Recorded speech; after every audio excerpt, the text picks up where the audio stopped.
वृंदावन चोट संस्थान में शुरू हुआ 2 दिवसीय सूरदास महोत्सव। महोत्सव में भजन सम्राट अनूप जलोटा ने गाए सूरदास के भजन।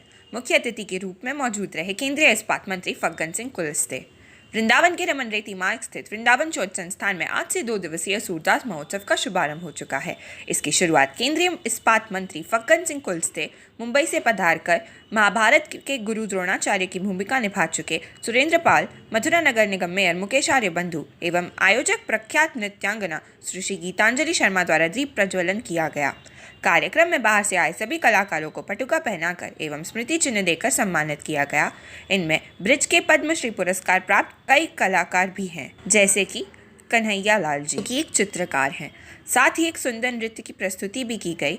उसके उपरांत भजन सम्राट अनूप जलोटा द्वारा सूरदास जी के प्रति श्रद्धा भाव से सूरदास के पदों पर आधारित मैया मोरी मैं नहीं माखन खायो, रंग दियो चुनरिया, ऐसी लागी लगन आदि भजनों से दर्शकों को झूमने और साथ में गाने पर विवश कर दिया। लोगों ने भी जबरदस्त तालियां बजाकर अनूप जलोटा का उत्साहवर्धन किया। आइए देखते हैं इस कार्यक्रम की कुछ झलकियां।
डॉक्टर नीलू गोस्वामी जी,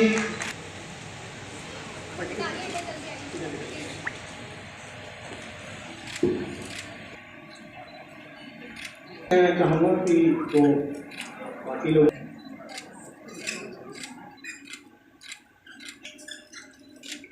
हमारे चेयरमैन हैं, मैं उनको बुलाना चाहूँगा। एक रीढ़ थेरेपी जरूरी होती है जो हर काम को बारीकी से देख। देखिए, इस वृंदावन की इस नगरी में विशेषकर मुझे गीतांजलि ने आमंत्रित किया था कि आज दास जी का एक महोत्सव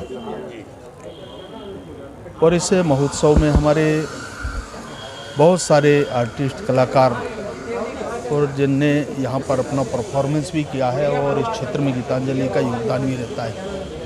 मुझे एक बहुत अच्छा लगा कि इस यहाँ आने के बाद पहली बार इस प्रकार का एक आयोजन वृंदावन में हो रहा है और ये एक बड़ी यहाँ की एक ख्याति, एक उपलब्धि है। मैं बहुत शुभकामनाएं देता हूँ गीतांजलि जी को और इसकी पूरी टीम को। और इस प्रकार के परफॉर्मेंस में वैसे देश और दुनिया में करते हैं, परंतु घर पे जब कोई कार्यक्रम करता है तो उसका एक अपना महत्व रहता है और इसीलिए गीतांजलि के इस परफॉर्मेंस का सूरदास महोत्सव का अपना महत्व है और ये निरंतर आगे ये बढ़े, यही मैं शुभेच्छा देता हूँ। जी बताइए, वृंदावन सोच संस्थान में आज जो कार्यक्रम आयोजित किया जा रहा है, ये किस कारण से किया जा रहा है, क्या महत्व है इसका? आज जो कार्यक्रम आयोजित हुआ है वह हमारे परम संत सूरदास जी के उपलक्ष्य में आयोजित हुआ है। संत शिरोमणि सूरदास महोत्सव इस महोत्सव का नाम है और इसकी जो आयोजक हैं, संस्थापक हैं सुश्री गीतांजलि शर्मा जी, जो कि एक विश्व प्रसिद्ध नृत्यांगना हैं। उन्होंने इस कार्यक्रम की शुरुआत की है। एक सूरदास जी हमारे जो संत हैं उनके लिए एक ट्रिब्यूट देने की कोशिश है इस महोत्सव के माध्यम से। तो क्या जिस प्रकार से यहाँ पर हरदास महोत्सव होता है, आपको उसी की तर्ज पर ये सूरदास महोत्सव का भी आयोजन किया जा रहा है। देखिए, तर्ज को आप कैसे लेते हैं ये आपके ऊपर डिपेंड करता है, लेकिन हमारे संत हैं, उन्होंने कई पदों की रचना की, 1.25 लाख पदों की, और अगर हम उनको किसी महोत्सव के माध्यम से हम अगर उनको श्रद्धांजलि दे सकते हैं, ट्रिब्यूट दे सकते हैं, तो ये हमें करना चाहिए। इस कोशिश को हम एक अच्छे स्तर पर ले जाएं, अंतर्राष्ट्रीय स्तर पर भी उस पहचान को दिलाने में अगर हम कामयाब हो सकें तो ये हमारे लिए बहुत बड़ी सफलता होगी। क्या ये आयोजन वृंदावन में पहली बार हो रहा है इस प्रकार का? ये हम लोग सूरदास जी के नाम। जी सूरदास जी का ये द्वितीय बार हम लोग इस महोत्सव को कर रहे हैं। लास्ट ईयर हम लोगों ने किया था, उसका बहुत अच्छा रेस्पॉन्स मिला, दर्शकों ने भी उसको खूब सराहा, और उसके बाद में इस वर्ष भी इस महोत्सव को किया जा रहा है। तो आज कौन कौन सी प्रस्तुतियाँ इसके दौरान हुई? प्रथम प्रस्तुति हुई थी, केबिन बच्चन जी हैं, उन्होंने डुएट परफॉर्मेंस यहाँ पर दी, और उसके अलावा हमारे सबके प्रिय अनूप जलोटा जी के भजनों के माध्यम से इस महोत्सव में 4 चांद लगे। और जो विशेष प्रस्तुति रही हमारे बच्चों की कला वृक्ष कथक केंद्र द्वारा जो प्रस्तुति हुई बच्चों की, वो भी काफ़ी सराहनीय रही। इसके मुख्य अतिथियों के बारे में बताइए। मुख्य अतिथि हमारे केंद्रीय मंत्री फग्गन सिंह कुलस्ते। मोहनी जगदीश मल्टी स्पेशलिस्ट हॉस्पिटल विश्व स्तरीय चिकित्सा सुविधाओं के साथ ट्रॉमा सेंटर 24 घंटे आपकी सेवा में तत्पर। Mohini Jagdish multi specialist hospital, Reliance petrol pump के निकट, राया रोड, मथुरा।